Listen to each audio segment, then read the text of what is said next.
রাজ্যটির নাম ছিল মায়াপুর। এই রাজ্যের রাজার দুটো মেয়ে ছিল। বড় মেয়ের নাম ছিল অবন্তী, আর ছোট মেয়ের নাম ছিল সেবন্তী।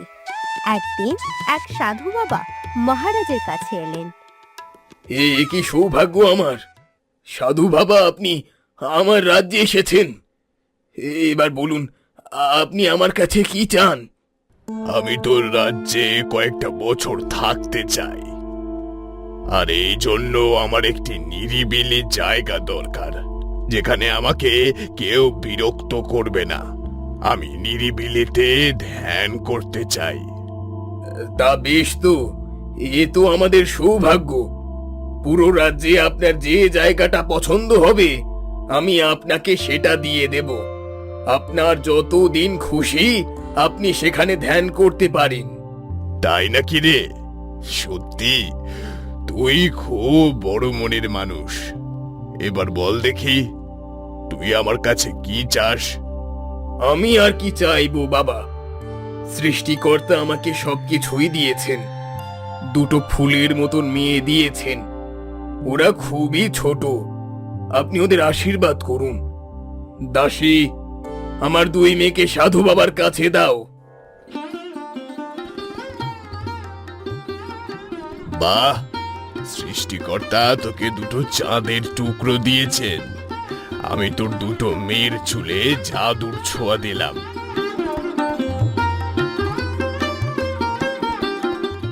তোর বড় মেয়ের চুল হবে সোনালী। এই সোনালী চুলে থাকবে সূর্যের আশীর্বাদ। তোর বড় মেয়ে তার চুলের মাধ্যমে সূর্যকে নিয়ন্ত্রণ করতে পারবে।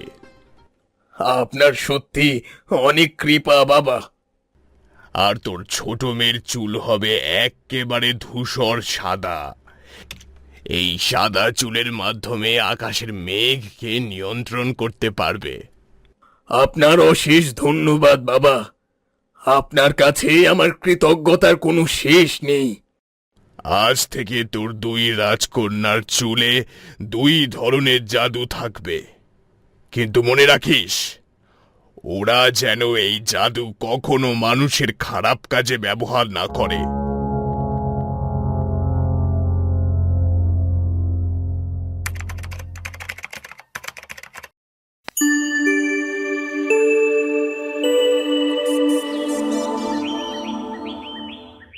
এভাবে বড় রাজকন্যা আর ছোট রাজকন্যা ধীরে ধীরে বড় হয়ে উঠতে লাগলো। বড় রাজকন্যা তার সোনালী চুল নিয়ে খুব অহংকার করত, আর এদিকে ছোট রাজকন্যা ছিল খুব শান্ত স্বভাবের।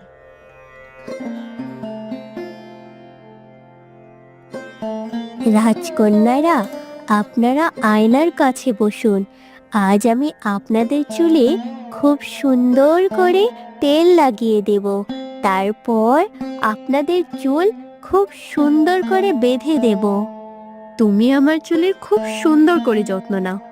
অনেক দিন হয়ে গেল চুলের যত্ন নেওয়া হচ্ছে না।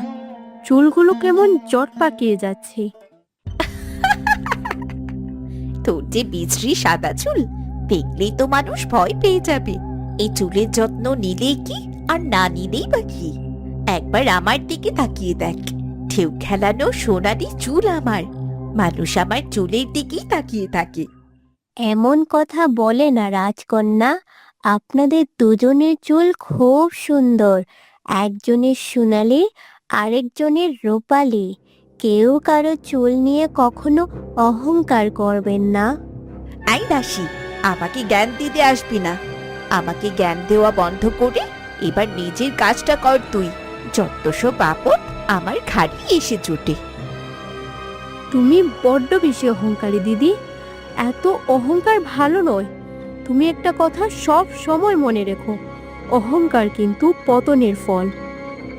এরপর ছোট রাজকন্যা সেখান থেকে মন খারাপ করে চলে গেল।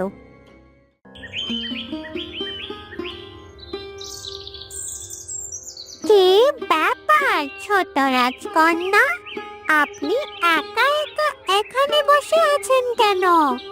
আমার মন ভীষণ খারাপ সুখ পাখি। আমার দিদি আমাকে একদম পছন্দ করে না, আমাকে একদম সহ্য করতে পারে না। সারাক্ষণ ও ও আমার সাথে খারাপ ব্যবহার করে, আমার রূপালী চুল নিয়ে হাসাহাসি করে। ছোট রাজকন্যা, আপনার এই রূপালী চুল আপনাকে আরো বেশি সুন্দর করে তুলেছে। দয়া করে কারো কথায় মন খারাপ করবেন না।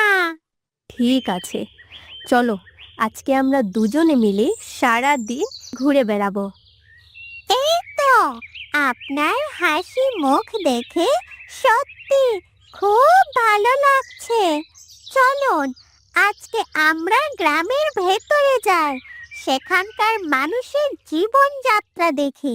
দেখবেন আপনার মন একদম ভালো হয়ে যাবে।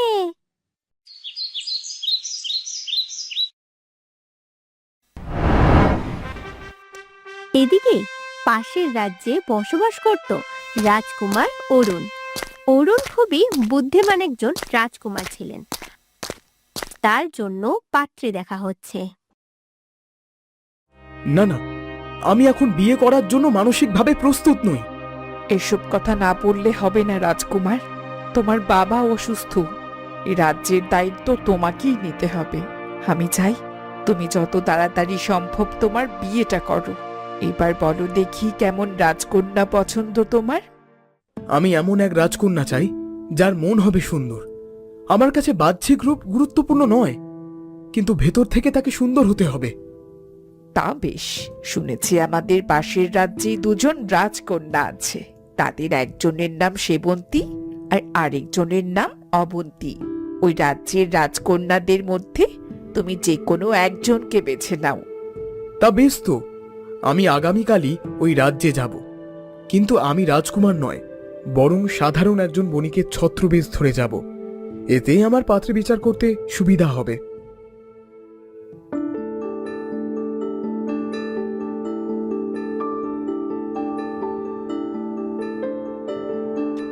কোথায় আমার আদরের দুই রাজকন্যা? কোথায় গেল? এদিকে আয় তোরা।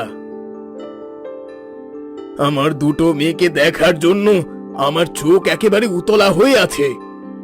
কি ব্যাপার বাবা, প্রাসাদে ফিরে এসে এইভাবে চিৎকার করছো কেন?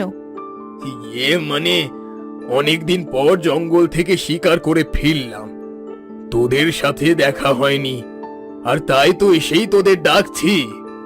বাবা, তোমাকে না কতবার বলেছি এই বয়সে শিকার করতে না যেতে। দেখলে তো তোমার শরীরটা কেমন অসুস্থ হয়ে গেছে, চেহারাটাও একেবারে ভেঙে গেছে। নিশ্চয়ই ঠিকমতো খাওয়া দাওয়া করনি। তুই আমাকে নিয়ে বড্ড বেশি চিন্তা করিস মা, আমার শরীর ভালোই আছে। দেখ আমি তোদের জন্য কি এনেছি। এটা কি বাবা? এটা হলো একটা মাথার কাঁটা। এটা পরলে তোদের চুলে খুব সুন্দর লাগবে। তোদের দুজনের জন্য দুটো কাঁটা এনেছি। তোমাকেও বলি হারি যাই বাবা, মাথার কাটার জন্য আর লোক পেলে না? তোমার মেয়েকে তো এমনি বুড়ির মতো দেখা যায়, ওর চুলে এসব কাটা একদম মানাবে না। কতদিন তোমাকে বলেছি ওর চুল নিয়ে এসব বাজে বাজে কথা একদম বলবে না। এসব কথা আমার একদম পছন্দ না। তোমার পছন্দ হোক বা নাই হোক বাবা, এতে করে তো আর সত্যিটা পাল্টে যাবে না। ঠিক আছে, তুমি তোমার মেয়েকে নিয়ে সময় কাটাও, আমি বরং ভেতরে যাচ্ছি। এরপর বড় রাজকন্যা বাড়ির ভেতরে চলে গেল। ও বাবা, দিদি আমাকে কেন পছন্দ করে না বলো তো? সব সময় আমাকে খোঁচা দিয়ে কথা বলে। ওর কথায় তুই কিছু মনে করিস না মা। তুই তো জানিস ছোটবেলা থেকে ও একটু অন্যরকম। হাতের 5 আঙুল তো আর সমান হয় না। চলো বাবা, প্রাসাদের ভেতরে চলো। তোমাকে এমনিতেই অনেক ক্লান্ত দেখাচ্ছে, ভেতরে গিয়ে বিশ্রাম নেবে।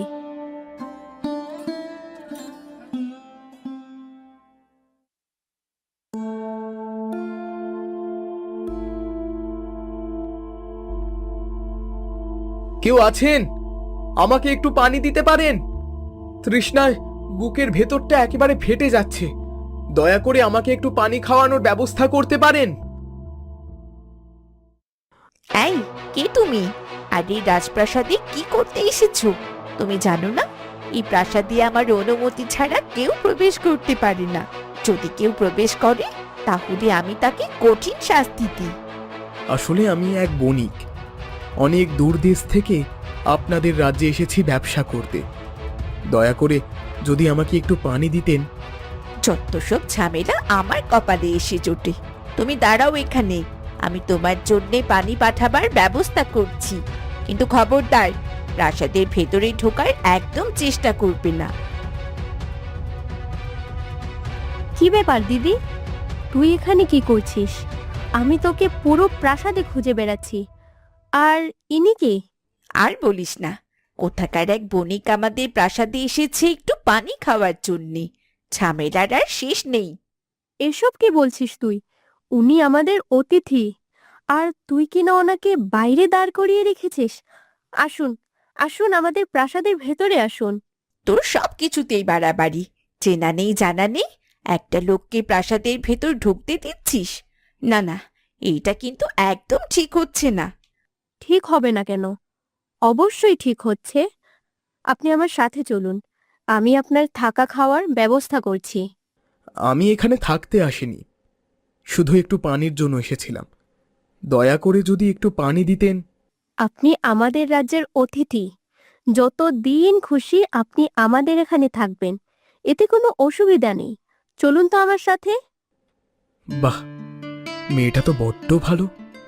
সত্যি, ওর ব্যবহার আমার হৃদয় ছুঁয়ে গেল। যদি বিয়ে করতেই হয়, আমি এই ছোট রাজকন্যাকে বিয়ে করব। প্রথম দেখাতেই আমি ওকে ভালোবেসে ফেলেছি।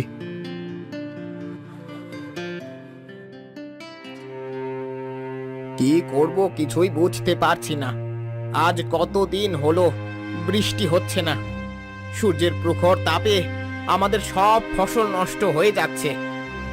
চল, আমরা মহারাজের কাছে গিয়ে আমাদের সমস্যার কথা খুলে বলি। তিনি নিশ্চয়ই কোনো একটা ব্যবস্থা করবেন। এইটা তুই একদম ঠিক কথা বলেছিস। তাছাড়া শুনেছি দুই রাজকন্যার চুলে নাকি জাদুর ক্ষমতা আছে। এই জাদুর ক্ষমতার মাধ্যমে নিশ্চয়ই আমাদের সমস্যার একটা সমাধান হবে। তাহলে আর দেরি কেন, চল আমরা এক্ষুনি রাজপ্রাসাদে যাই আর মহারাজকে খুলে বলবো যেন উনি আমাদের সমস্যার একটা সমাধান করেন। এদিকে সেই দুজন কৃষক মহারাজের কাছে গেল আর গিয়ে দেখতে পেল দুজন রাজকন্যা আর মহারাজ একসাথে বসে আছেন। সেখানে রাজকুমার বণিক বেশে ছিল। কি ব্যাপার, এই অসময়ে তোমরা আমার দরবারে কি করছো? আমরা বড় বিপদে পড়েছি। আজ 1 মাস হলো সূর্যের প্রখর তাপে আমাদের সবগুলো ফসল নষ্ট হয়ে যাচ্ছে। দয়া করে আমাদের সাহায্য করুন। শুনেছি বড় রাজকন্যা সূর্যকে নিয়ন্ত্রণ করতে পারে। উনি যদি একটু সূর্যকে বলে দেন তাহলে আমাদের খুব সুবিধা হয়। আমার তো আর খেয়ে দিয়ে কোনো কাজ নেই। তোমাদের মতো সামান্য কৃষককে আমি কোনো সাহায্য করতে পারবো না। আমি রাজ্যের রাজকন্যা। আমি আমার জাদুর ক্ষমতা বড় বড় কাজে ব্যবহার করব। এসব কি বলছেন রাজকন্যা? সত্যি যদি আপনার কোনো ক্ষমতা থেকে থাকে, তা দিয়ে কৃষকদের সাহায্য করা আপনার কর্তব্য। দয়া করে আমাকে তোমরা জ্ঞান দিতে এসো না। আমি কাউকে কোনো সাহায্য করতে পারবো না। এই তো আমি এখান থেকে চলে যাচ্ছি। এরপর বড় রাজকন্যা সেখান থেকে রাগ করে চলে গেল। হে ঈশ্বর, এখন আমি কি করব? আমার নিজের মেয়ে আমার কথা শোনে না, এদিকে আমার প্রজাদের এই অবস্থা। বাবা, তুমি কোনো চিন্তা করো না, আমি নিশ্চয়ই একটা উপায় খুঁজে বের করব আর ওদের সমস্যার সমাধান করব। তুই কি করবি মা? তুই তো আর সূর্যকে নিয়ন্ত্রণ করতে পারবি না।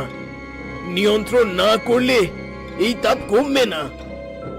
হ্যাঁ বাবা, সূর্যকে আমি ঠিক নিয়ন্ত্রণ করতে পারি না, কিন্তু বাবা আমি আকাশের মেঘকে নিয়ন্ত্রণ করতে পারি।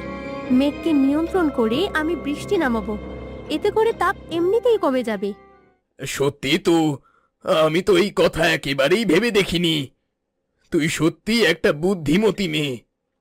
জয় ছোট রাজকন্যার জয়, জয় ছোট রাজকন্যার জয়। সত্যি রাজকন্যা, আপনার উপকার আমি কোনো দিন ভুলতে পারবো না। এরপর কেটে গেছে অনেকগুলো দিন।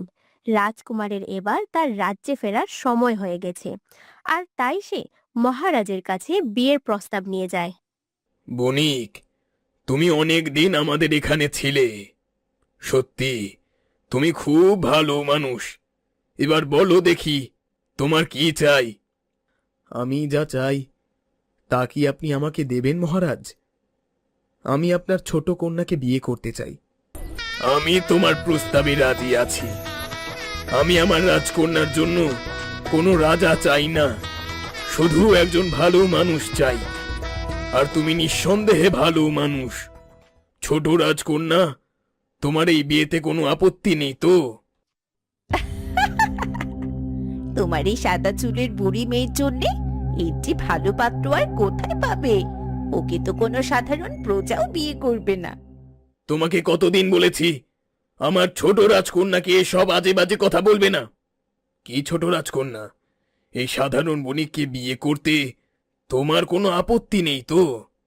না বাবা, আমি বণিককে খুব ভালোভাবেই চিনেছি। সে খুব ভালো মানুষ।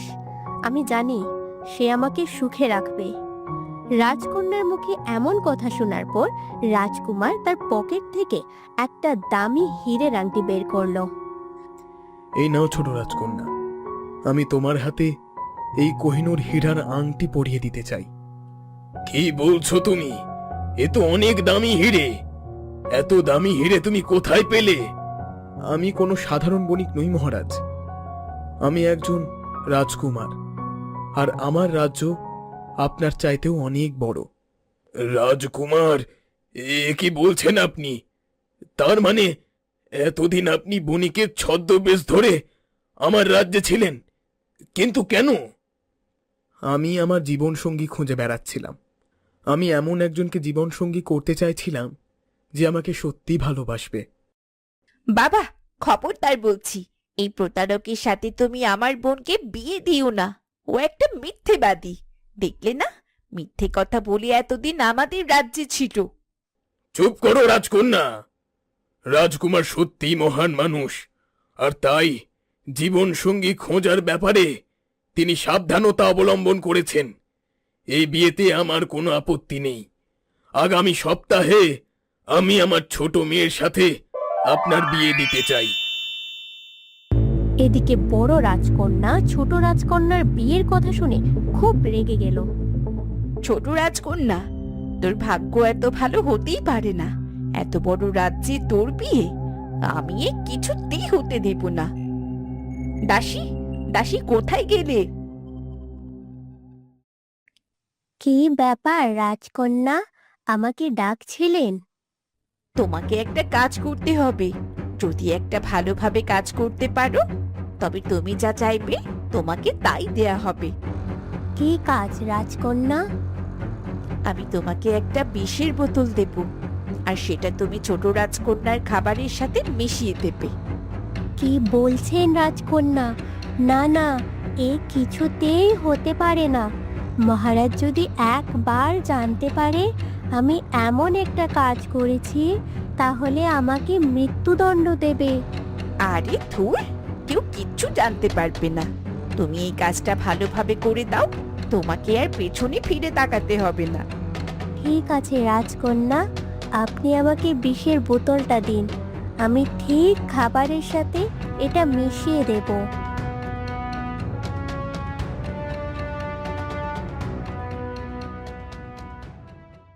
এদিকে ছোট রাজকন্যা ঘরে মন খারাপ করে বসে রইল। হঠাৎ করে তার জাদুর বেনুনি কথা বলে উঠল। কি ব্যাপার রাজকন্যা, তোমার মন খারাপ কেন? কদিন পরই তো তোমার বিয়ে, আর এরপর তুমি রাজ্য থেকে অন্য কোথাও চলে যাবে। আমার কেন জানি মন খুব খারাপ লাগছে। মনে হচ্ছে দিদি আমার এই বিয়েতে ঠিক খুশি নয়। তুমি তো জানো ছোট রাজকন্যা, তোমার দিদি অনেক আগে থেকে তোমাকে হিংসে করে। সে তোমাকে একদম সহ্য করতে পারে না। ও আমাকে কেন ঠিক পছন্দ করে না বলো তো? আমি তো ওর কোনো ক্ষতি করিনি। তাছাড়া দুদিন পর আমি আমার সংসারে চলে যাব। ছোট রাজকন্যা জাদুর চুল যখন তার সাথে কথা বলছিল, ঠিক তখনই সেখানে দাসী খাবার নিয়ে এলো। এই নিন রাজকন্যা, আপনার জন্য খাবার নিয়ে এসেছি। খাবারটা তাড়াতাড়ি খেয়ে নিন। তুমি আমার জন্য খাবার কেন আনতে গিয়েছো? আমি তো একটু আগে খাবার খেয়েছি। এখন আমার পেটে একদম ক্ষুধা নেই। এই খাবার নিয়ে চলে যাও। একবার তাকিয়ে দেখুন, আপনার বড় বোন আপনার জন্য পছন্দের খাবার তৈরি করেছে। আমাকে বলেছে আমি যেন নিজ হাতে আপনাকে খাবারগুলো খাইয়ে দিই। সত্যি? সত্যি আমার বোন আমার জন্য খাবার তৈরি করেছে? আমি তো ভাবতেই পারছি না। হ্যাঁ রাজকন্যা, এগুলো সবগুলোই বড় রাজকন্যা নিজের হাতে তৈরি করেছে। আপনি খেয়ে নিন।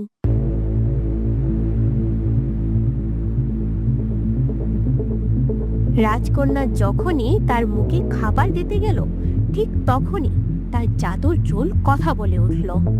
খবরদার রাজকন্যা, এই খাবার ভুলেও মুখে দেবে না। এই খাবারের মধ্যে বিষ মেশানো রয়েছে। কি বলছো বেনুনি? বিষ? কিন্তু দিদি তো আমার জন্য নিজের হাতে রান্না করেছে। আমি সব জানি রাজকন্যা, এই খাবারে অমঙ্গল লুকিয়ে আছে। তুমি যদি এটা খাও তবে তুমি গভীর অসুস্থ হয়ে পড়বে। তাহলে দিদি সত্যি আমাকে ক্ষতি করতে চায়? কিন্তু কেন? আমার অপরাধটা কি? হিংসে মানুষকে অন্ধ করে দেয়। তুমি শান্ত থাকো। মহারাজকে এখনই সব বলো না, আগে সত্যিটা প্রমাণ করো।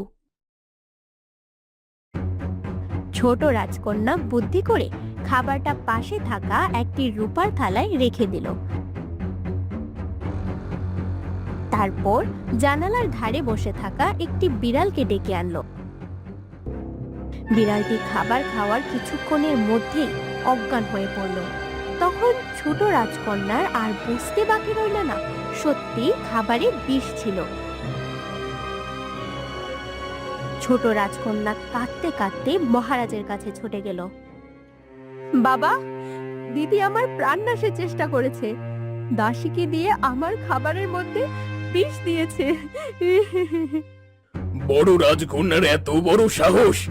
শেষ পর্যন্ত কিনা তোমাকে হত্যা করতে চেয়েছে। না না, এত বড় অপরাধ আমি কিছুতেই মেনে নেব না। দাসী। জি মহারাজ। এখনো সময় আছে, আমার কাছে সব সত্যিটা খুলে বলো। কে আমার ছোট রাজকন্যার খাবারে বিষ মেশাতে বলেছিল? বিশ্বাস করুন মহারাজ, আমি কিছুই জানি না। ছোট রাজকন্যা আমার সম্পর্কে মিথ্যা কথা বলছেন। মিথ্যে কথা? আমার মেয়ে নয়, বরং তুমি বলেছ।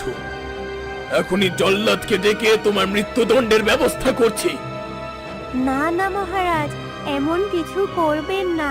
আমি যা করেছি সব কিছু বড় রাজকন্যার কথাই করেছি। আমার কোনো দোষ নেই। জল্লাদ, আমি এই মুহূর্তে বড় রাজকন্যাকে আটকে রাখার নির্দেশ দিচ্ছি।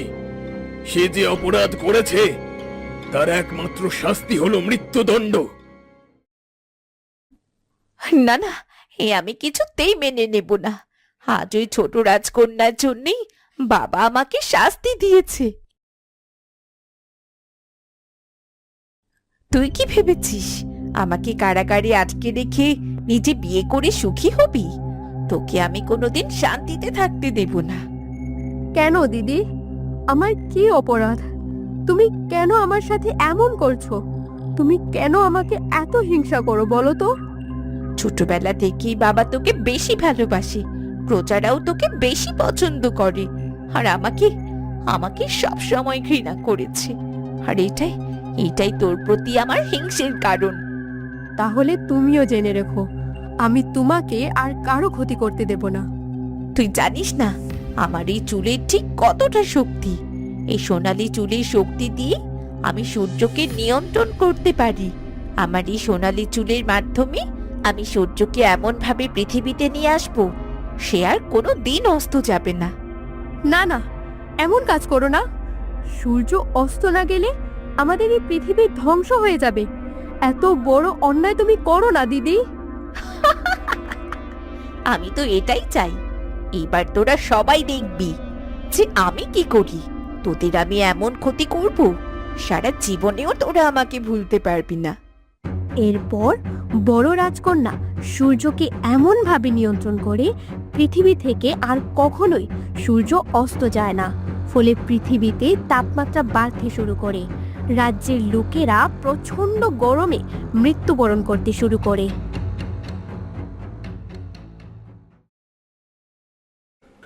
না না রাজবৈদ্য, এখন আমি কি করব? আজ আমার মেয়ের জন্য রাজ্যের সাধারণ প্রজারা মরতে শুরু করেছে। আপনাকে এখন কঠিন সিদ্ধান্ত নিতে হবে মহারাজ। আপনাকে আগে ভাবতে হবে যাতে প্রজাদের কল্যাণ হয়। এখন আমি কি করব? আপনি বলুন, আপনি যা বলবেন আমি তাই করব। মহারাজ, আপনাকে যা করতে হবে তা হলো বড় রাজকন্যার চুল কেটে ফেলতে হবে, আর এতে করে তার সমস্ত যত শক্তি নষ্ট হয়ে যাবে। কিন্তু ব্যাপারটা এতটাও সহজ নয়। চুল কাটার সাথে সাথে রাজকন্যা মৃত্যুবরণ করবে। না না, এ হতে পারে না। হে বিধাতা, এ তুমি আমাকে কোন পরীক্ষায় ফেললে? একদিকে নিজের সন্তানের জীবন আর অন্যদিকে প্রজাদের কল্যাণ। জানি না এখন আমাকে ঠিক কোনটা বেছে নিতে হবে। এছাড়া যে আর অন্য কোনো উপায় নেই মহারাজ। এখন আপনি সিদ্ধান্ত নিন। রাজবৈদ্যের মুখে এমন কথায় মহারাজ খুব চিন্তায় পড়ে গেলেন। কিন্তু অবশেষে রাজ্যকে বাঁচানোর জন্য তিনি কঠিন সিদ্ধান্ত নিলেন। দুজন রক্ষী মিলে রাজকন্যার জাদু চুল কেটে ফেলে, আর কারাগারে রাজকন্যার মৃত্যু হয়। কি ব্যাপার, হঠাৎ করে এমন চুপ হয়ে আছো যে? তোমার শরীর ঠিক আছে তো? তুমি হয়তো ভুলে গেছো, আমি আমার নিজের বোনকে হারিয়েছি। আমার বোন আমার কাছে খুব গুরুত্বপূর্ণ। ওকে হারিয়ে আমি একেবারে নিঃস্ব হয়ে গেছি। তুমি স্বার্থপরের মতন কথা বলছো রাজকন্যা। তুমি হয়তো ভুলে গেছো, তোমার এই দিদির কারণে রাজ্যের অসংখ্য প্রজা তীব্র গরমে মৃত্যুবরণ করেছে। আমি আমার দিদিকে সত্যি খুব ভালোবাসতাম রাজপুত্র। সারাক্ষণ দিদি দিদি করে কান্নাকাটি করো না। আমাদের বিয়ে হয়ে গেছে, কিছুদিন পর আমাদের সন্তান আসতে চলেছে। এখন তোমাকে নিজের যত্ন নিতে হবে। আমার শুধু মনে হয় দিদির অভিশাপে যদি আমার সন্তানের কোনো ক্ষতি হয়, না না, আমি এ কিছুতেই মেনে নিতে পারবো না।